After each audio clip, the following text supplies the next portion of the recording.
Allah berfirman dalam Al-Quran, Alam ya'ni lilladzina amanu an takhsha'a qulubuhum lidzikrillahi wa ma nazala minal haqq wa la yakunu kalladzina utul kitaba min qabl fatala 'alaihimul amadu faqasat qulubuhum wa katsirum minhum fasiqun. Di dalam ayat ini Allah tidak bertanya, tidak menanyakan berapa kali kamu haji, kamu umroh, berapa rakaat kamu tahajud, berapa masjid kamu bangun, berapa fakir miskin, yatim piatu yang kamu bantu. Itu semuanya penting, semuanya penting. Tapi ayat ini tidak menanyakan hal itu. Yang ditanyakan oleh ayat ini, wahai orang beriman, kapan hatimu khusyuk? Jadi ditanyakan bukan sholat atau belum, berapa rakaat, bukan. Kapan hatimu khusyuk? Khusyuk apa? Dzikir kepada Allah. Dan hatimu menjadi tempatnya kebenaran. Kapan? Kalau sudah, alhamdulillah. Kalau sudah, kalau belum, ya ayo kita berusaha berjuang, ikhtiar agar hati kita selalu khusyuk dzikir kepada Allah. Sekarang nama hati itu apa? Hati itu adalah nafkhah rabbaniyah. Fa idza sawaitu wa nafakhtu fihi mir ruhi faq'u lahu sajidin. Ketika saya sudah membentuk Adam dari tanah liat, saya hembuskan kepadanya dari rohku. Maka semua malaikat hormat dan sujud pada Adam. Kita manusia keturunan Adam ini mempunyai bagian yang paling ideal dan paling penting, yaitu hati kita atau nafkhah rabbaniyah atau al-qalb. Apakah kolbu itu? Hati itu apa? Hati tidak bisa didefinisikan, tapi indikasinya bisa kita lihat.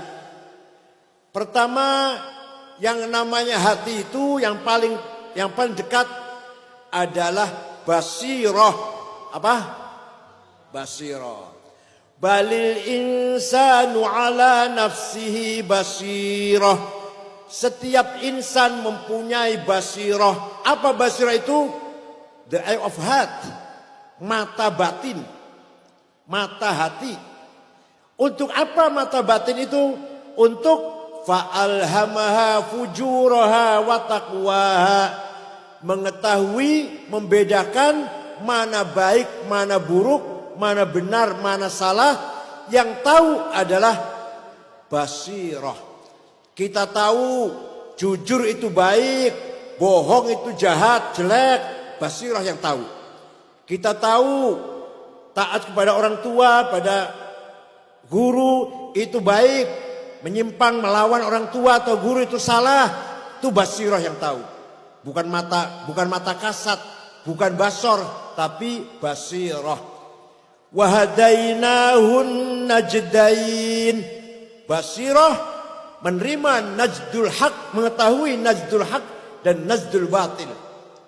Qad tabayyana ar-rusydu minal ghayy. Basirah bisa tahu mana yang ar-rusydu yang benar, yang lempeng, mana al-ghayy yang menyimpang dan melanggar. Yang tahu apa namanya? Namanya apa yang tahu? Basirah. Kalau sudah basirah tahu ini benar, ini salah, ini baik, ini buruk, akan estafet kepada bagian hati yang kedua. Namanya domir, conscience, moral. Nah domir ini tugasnya mengeluarkan salah satu perintah atau larangan. Kalau sudah basirah tahu, jujur itu baik, berkhianat, bohong itu salah, maka domir akan mengatakan, jujurlah kamu. Khianat itu salah, janganlah kamu berkhianat. Yang ngomong gitu namanya apa? Domir, if'al, dan la taf'al. Jujur itu baik, sabar itu baik, tawadu itu baik, do it, lakukan. Sombong itu jelek, egois itu jelek, don't do that, jangan lakukan, la taf'al. Yang ngomong gitu namanya domir. Hanya domir ada 3 grade. Ada domir ijtima'i, domir lingkungan. Saya kalau di tengah-tengah santri, di tengah-tengah warga NU, waduh sok alim, koyoyoyo, saya. Tapi kalau jauh dari siapa-siapa, entah apa yang saya lakukan nggak tahu. Ini orang punya moral, punya domir, tapi masih sebatas lingkungan. Kalau di tengah-tengah keluarganya, muridnya, santrinya khusyuk, koyoyoyo lah, koyo tenanan. Tapi kalau sudah di Bangkok atau di Singapura atau di Hong Kong, wallahu a'lam. Ini namanya orang punya domir, tapi domir ijtima'i. Masih punya domir daripada di sebelah mertuanya, di depan mertuanya kurang ajar. Itu nggak punya domir di sana. Yang kedua, domir qanuni, domir legal formal, moral legal formal. Ada SK ngajar, nggak ada SK nggak mau ngajar. Ada amplop ceramah, nggak ada amplop nggak mau ceramah. Itu masih baik. Yang nggak baik gimana? Amplop diterima, ceramah enggak. Solari, gaji, honor terima, ngajarnya males. Ini namanya orang nggak punya domir. Kalau ada amplop ngajar, nggak ada amplop nggak ngajar, masih mending itu, masih mending. Tapi masih kelasnya kelas domir qanuni, legal formal. Yang terakhir puncaknya adalah mari kita belajar agar kita mempunyai domir dini. Domir agama yang ukurannya lillahi ta'ala. Di mana saja, di tengah santrinya, muridnya atau jauh dari siapa-siapa, ada SK atau enggak ada SK, ada amplop atau enggak ada amplop, kalau memang itu baik kita jalankan. Kalau memang itu tidak baik kita tinggalkan. Namanya apa namanya? Domir dini, moral agama. Konsisten agama. Dah. Kalau sudah basirohnya tajam, mengetahui mana baik mana buruk, domir sudah aktif, perintah kita agar baik, agar kita melaksanakan yang baik, meninggalkan yang buruk, maka bagian yang ketiga dari qalbu namanya fuad. Apa namanya? Fuad ini fungsinya hakim yang akan menghakimi kita. Kita baik atau kita buruk. Bukan hakim yang di pengadilan yang paling jujur. Yang paling jujur ada hakim yang ada dalam qalbu kita sendiri. Maka dzabal fuadu maro'a. Yang namanya fuad tidak bisa bohong. Tidak bisa bohong. Maka dzabal fuadu maro'a. Yang namanya fuad tidak bisa bohong.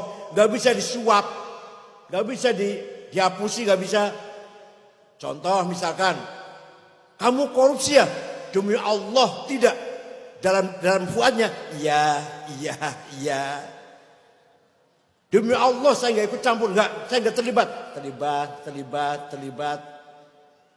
Saya cuma dapat sedikit, banyak. Pernah gitu nggak? Pernah nggak gitu? Pernah ya? Dia pernah bohong berarti pernah bohong berarti. Kamu yang melakukan ini ya?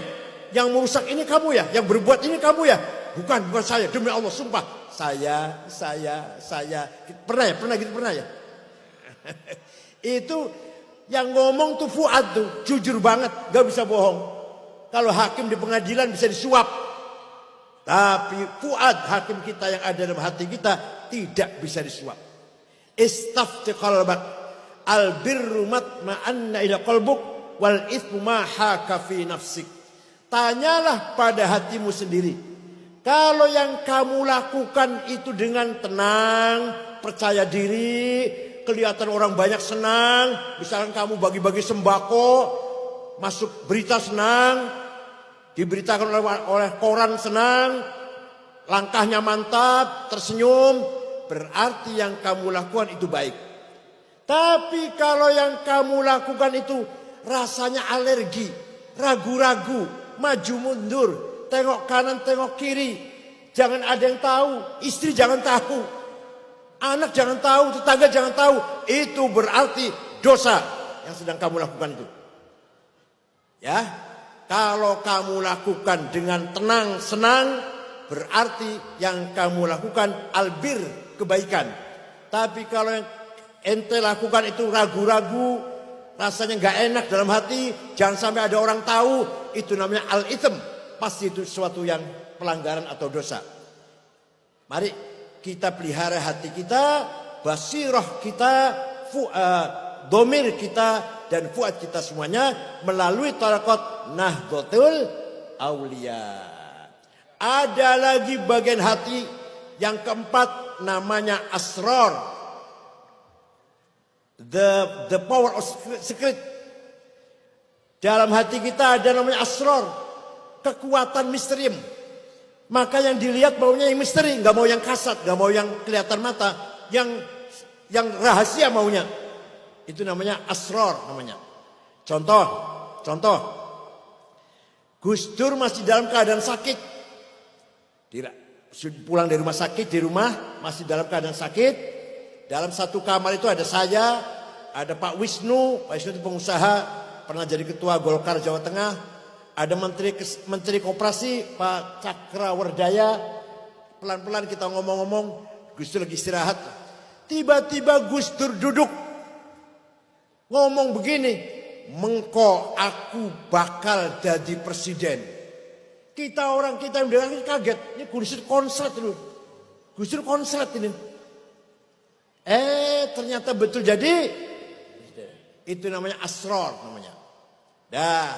Suatu hari pagi-pagi jogging, mampir ke rumah saya, minta air minum, minta roti tawar, saya buka AC, tidur, nyenyak Gus Dur tidur, habis jalan-jalan, 20 menit kira-kira, bangun, ngomong gini, begitu bangun dari tidur itu, Kang Said mengkonek sampean wis umur 56 jadi ketua umum PBNU. Persis saya 56 jadi ketua umum PBNU tahun 2010. Ini namanya orang yang punya apa? Asrar. Mudah-mudahan anggota Nahdlatul Aulia semuanya punya asrar. Insya Allah lepas atau selamat dari fitnah, selamat dari jebakan, nggak akan kesasar, nggak akan sesat karena asrarnya tajam. Ini merupakan rahasia kolbu, luar biasa kolbu itu. Semuanya punya potensi ini, hanya kita mau berusaha apa enggak. Terakhir, dalam hati kita namanya lataif. Apa? Ini kalau dirinci ya 2 bulan selama ini. Lataif itu apa? Sesuatu yang lembut, software yang ada dalam kolbu kita, yang ingin mengenal sesuatu yang lembut lagi, gak mau yang kasar-kasar. Sesuatu yang lataif kita ingin mengenal yang latifah. Di antara latifah adalah alamul malakut, alamil arwah. Itu namanya lataif. Maka para aulia, para waliullah bisa mengetahui rahasia yang ada di Lauh Mahfuz, bisa mengetahui yang ada di atas melalui khawatir, bisikan, khawatir ilahiyah dan khawatir malakutiyah. Itu datanya dari mana? Di kekuatan hati namanya lataif. Paham ya?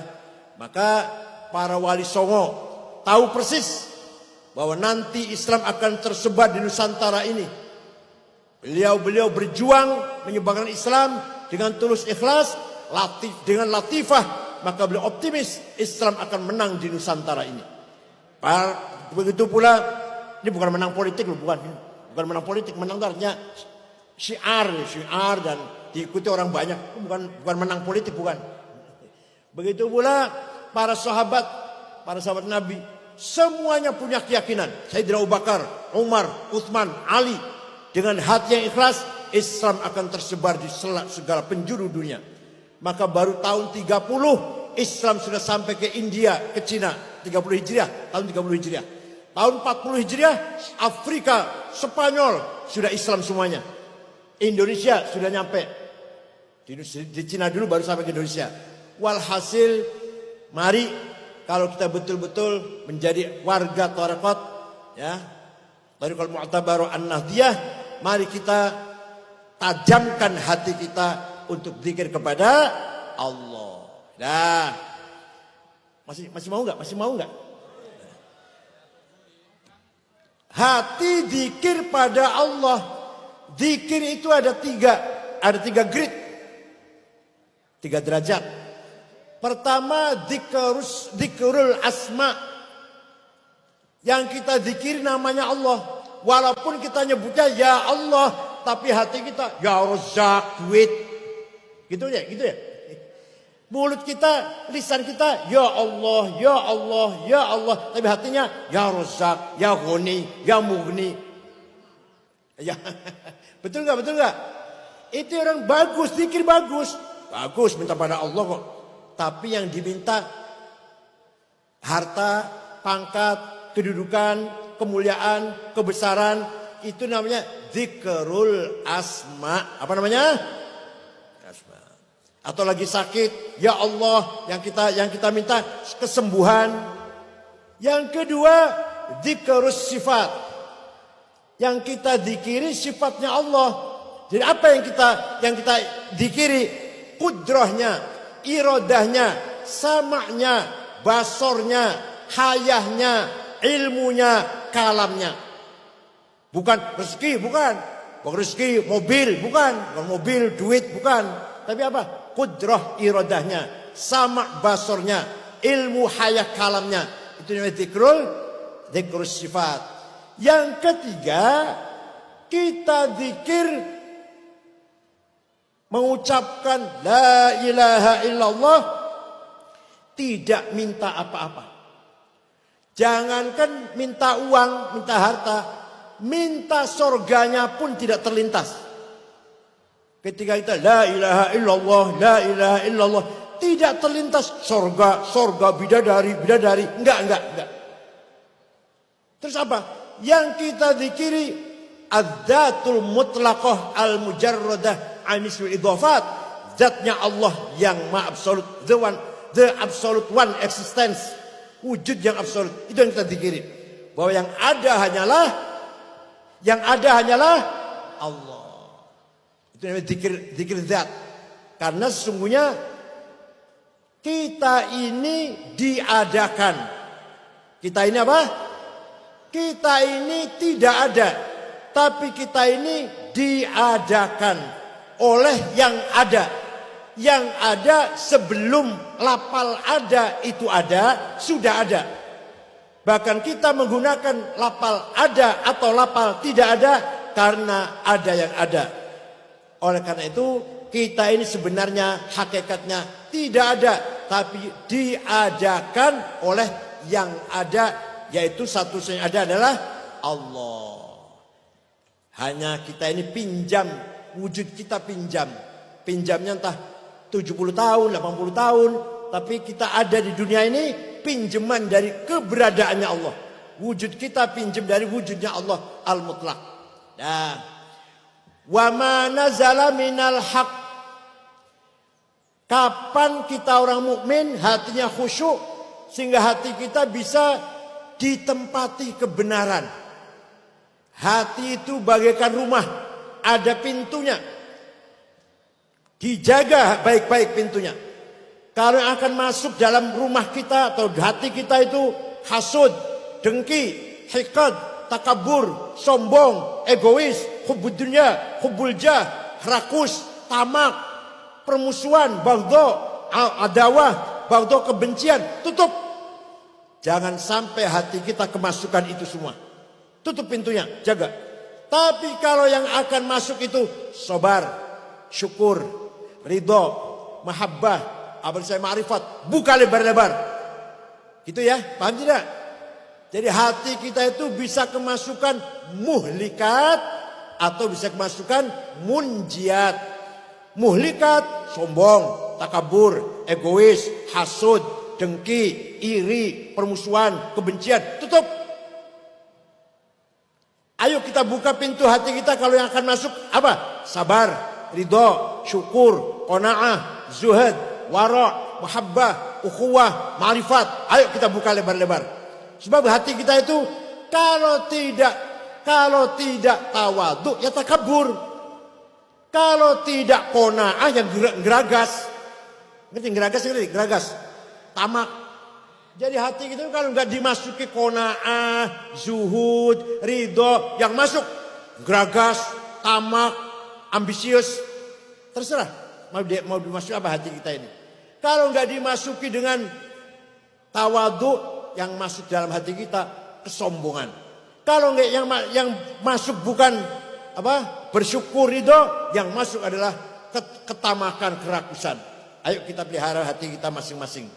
Wa ma nazala minal haq wa la yakunu kallazina utul kitab qabl fatawla 'alaihim al-amad faqasat qulubuhum. Jangan seperti umat terdahulu. Apa yang terdahulu itu gimana?